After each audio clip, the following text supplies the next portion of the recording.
Hello friends, हम geography पढ़ रहे थे। इसके पहले हमने क्षेत्रफल और जनसंख्या वाला पॉइंट कवर कर लिया था।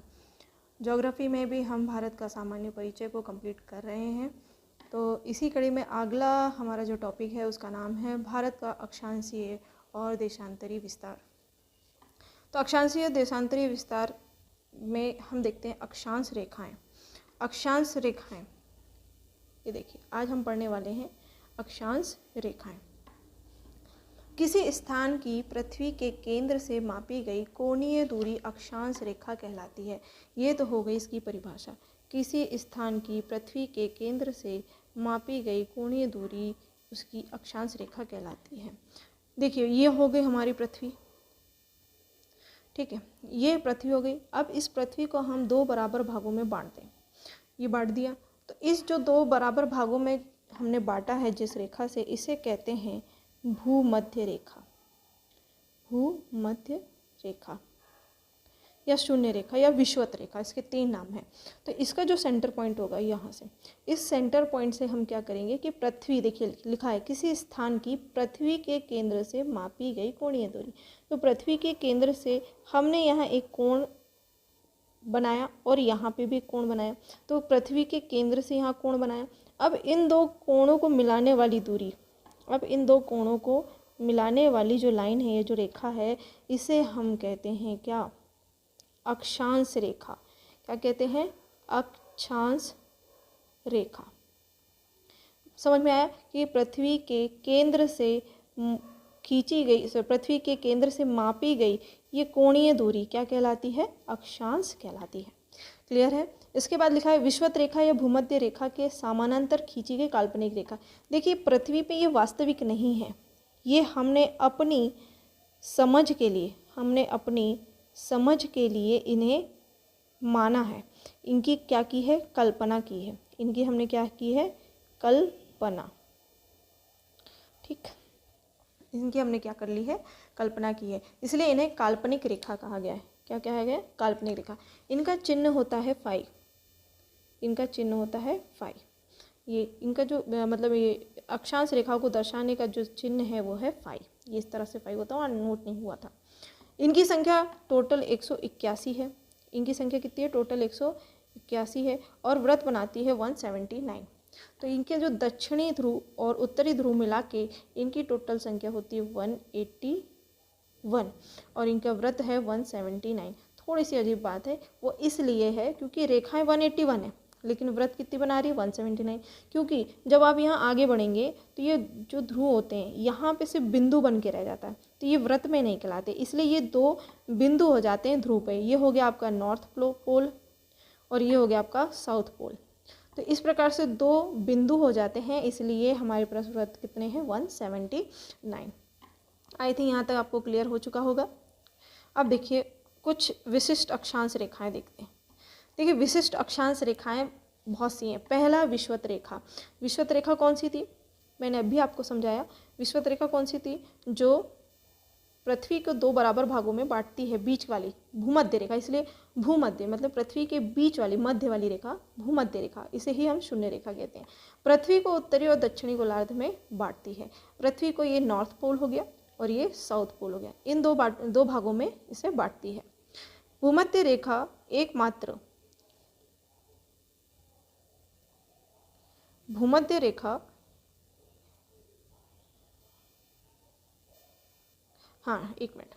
भूमध्य रेखा एकमात्र व्रत बनाती है। भूमध्य रेखा एकमात्र व्रत है, ये व्रत नहीं है, व्रत है, व्रत सर्कल वाला एक महान व्रत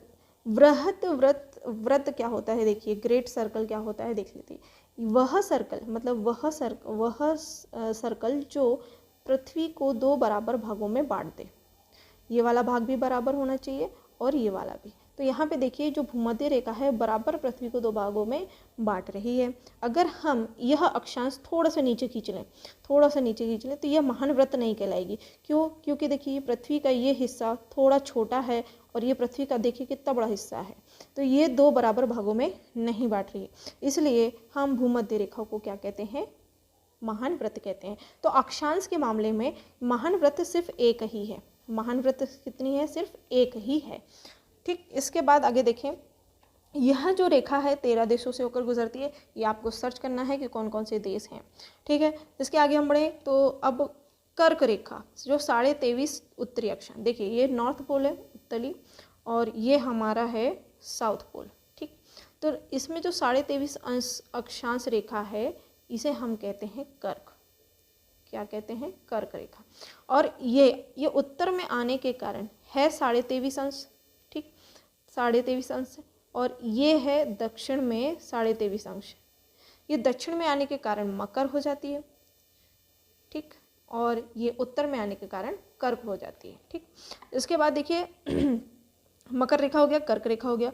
आर्कटिक वृत्त 66.5 डिग्री उत्तरी अक्षांश, इसके आगे 66.5 डिग्री पे एक रेखा है 66.5 डिग्री पे, तो 66.5 डिग्री की जो रेखा है उसे हम कहते हैं क्या?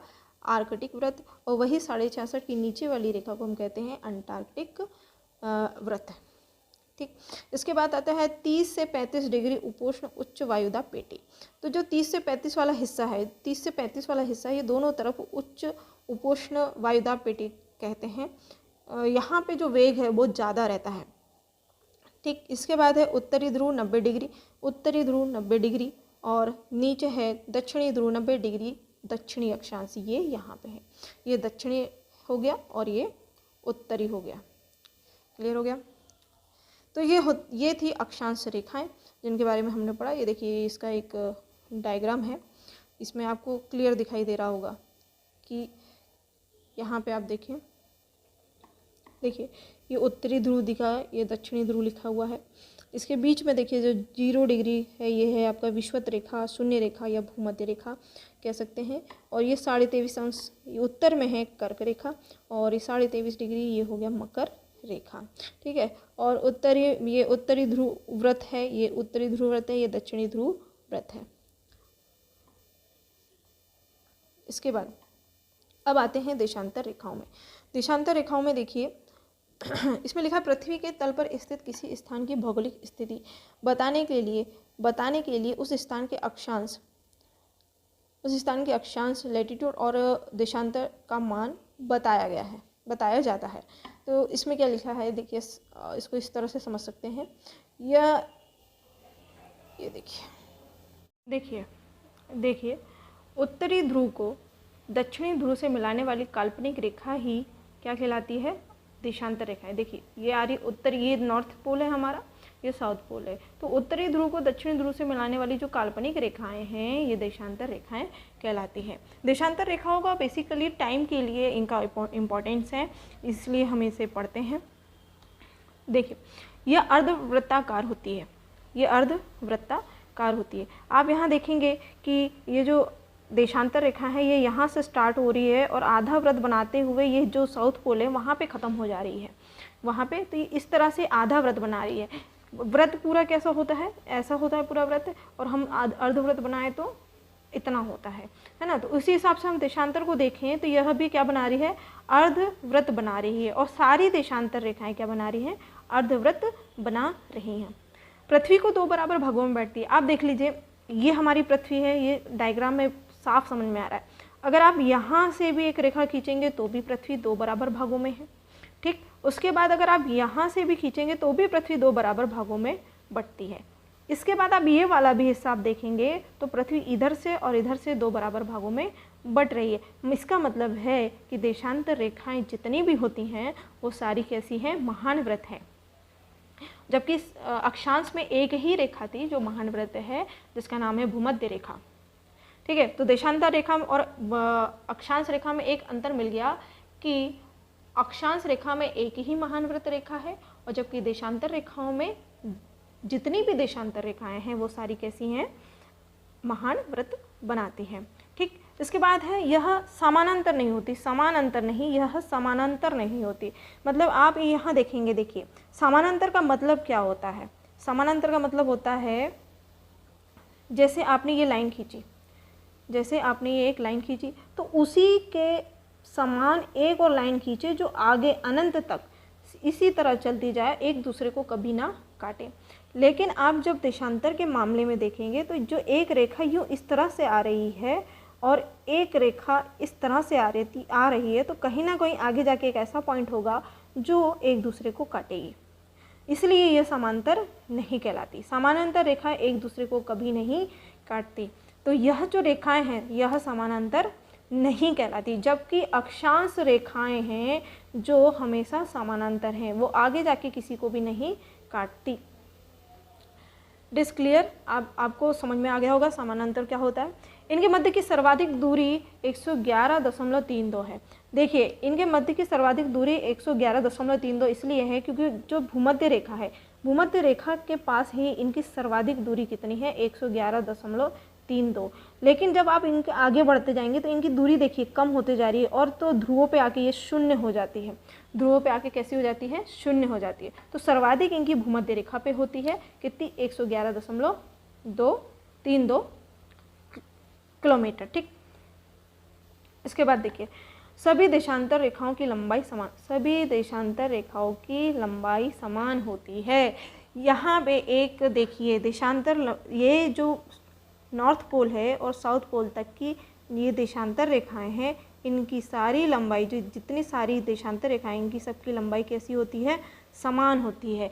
जबकि अक्षांश में ऐसा नहीं था। अक्षांश मान लीजिए अक्षांश था तो यहाँ पे सबसे ज़्यादा लंबाई होती है, फिर जैसे आप यहाँ कर्क रेखा पे आएंगे तो इनकी लंबाई थोड़ी सी कम हो गई, और फिर इसके ऊपर जाएंगे तो फिर कम हो जाएगी, फिर ऊपर जाएंगे फिर कम हो जाएगी। मतलब एक समय आता है ध्रुव में इनकी रेखा कैसी हो जाती है, शून्य हो जाती है, इनकी लंबाई शून्य हो जाती है। ये वैसे ही दक्षिण की तरफ क्या हो जाएगी, शून्य हो जाएगी। परंतु देशांतर रेखाओं के साथ ऐसी स्थिति नहीं है। नॉर्थ पोल से लेकर साउथ पोल तक की जितनी भी देशांतर रेखाएं हैं उनकी लंबाई कैसी है, समान है। तो एक और डिफरेंस हमको यहाँ देखने को मिल जाता है कि अक्षांश रेखाओं की लंबाई समान नहीं है, जबकि देशांतर रेखाओं की लंबाई कैसी है, समान है। ठीक, अब देखो यहाँ एक पॉइंट है कि यह पृथ्वी को पूर्व और पश्चिम गोलार्ध में बांटती है। देखिए ये यहाँ से हम बांटेंगे तो ये ईस्ट वाला एरिया हो गया, ये वेस्ट, ये नॉर्थ, और ये हो गया आपका साउथ। तो आप यहाँ से किसी भी देशांतर रेखा को लिखे तो ईस्ट और पूर्व और पश्चिम में ही उसको बांटेगी, जबकि अक्षांश किस में बांट रही थी, उत्तरी और दक्षिणी में। ठीक, कुल देशांतर रेखाओं की संख्या 360 है। तो कुल देशांतर रेखाओं की संख्या कितनी है, 360। आई थिंक इसका आपको समझ में आया होगा। अब इसका एक मोस्ट इम्पॉर्टेंट पॉइंट है कि इसका महत्व समय निर्धारण में किया जाता है। इसका महत्व समय निर्धारण में किया जाता है। तो 1 डिग्री बराबर है 4 मिनट। 1 डिग्री 4 मिनट मतलब इनके बीच की दूरी 4, मतलब यहाँ से यहाँ तक सूर्य को आने में कितना समय लगेगा, 4 मिनट लगेगा। ठीक, ये होगी आपका अक्षांश और देशांतर रेखाएं। आई थिंक आपको आज का टॉपिक बहुत अच्छे से क्लियर होगा। आगे हम इसके बाद देखेंगे कि इसका अगला पॉइंट क्या है भारत का सामान्य परिचय में। फिर अगला वीडियो उसी टॉपिक पे डिपेंड होगा। तो अगर आपको समझ में आया है तो थैंक यू। ओके, अगले वीडियो में मिलते हैं। थैंक्स।